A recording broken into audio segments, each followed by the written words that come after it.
বুধবার সন্ধ্যায় অগ্নিকাণ্ডের ঘটনাকে কেন্দ্র করে চাঞ্চল্য ছড়াল চোপড়ার দাসপাড়া গ্রাম পঞ্চায়েতের জয়পুরা এলাকায়। জনবসতি থেকে কিছুটা দূরে চা বাগানের মাঝে স্তূপ করে রাখা জ্বালানিতে আগুন লেগে যাওয়ায় আতঙ্কিত হয়ে পড়েন স্থানীয় বাসিন্দারা। আগুনে পুড়ে ছাই হয়ে গিয়েছে এলাকার প্রায় ৮-১০টি পরিবারের সারা বছরের সঞ্চিত জ্বালানি। স্থানীয় সূত্রে জানা গিয়েছে, বর্তমানে শীতকালীন মরশুমে চা বাগানগুলিতে পরিচর্যার কাজ চলছে।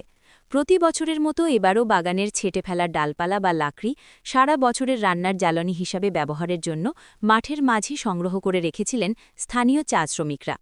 এদিন সন্ধ্যায় হঠাৎই সেই লাকড়ির স্তূপে দাউ দাউ করে আগুন জ্বলতে দেখেন এলাকাবাসী।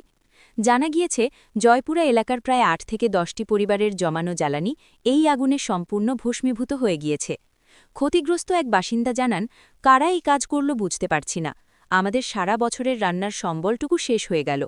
গ্রামবাসীদের দাবি, আগুন লাগার স্থানটি বসতবাড়ি থেকে কিছুটা দূরে হওয়ায় বড়সড় প্রাণহানি বা সম্পদহানি এড়ানো সম্ভব হয়েছে। অন্যথায় আগুন গ্রামে ছড়িয়ে পড়লে ভয়াবহ বিপর্যয় ঘটতে পারত। গ্রামবাসীদের একাংশের অভিযোগ, অন্ধকারের সুযোগ নিয়ে কেউ বা কারা ইচ্ছাকৃতভাবে ওই লাকড়ির স্তূপে আগুন লাগিয়ে দিয়েছে।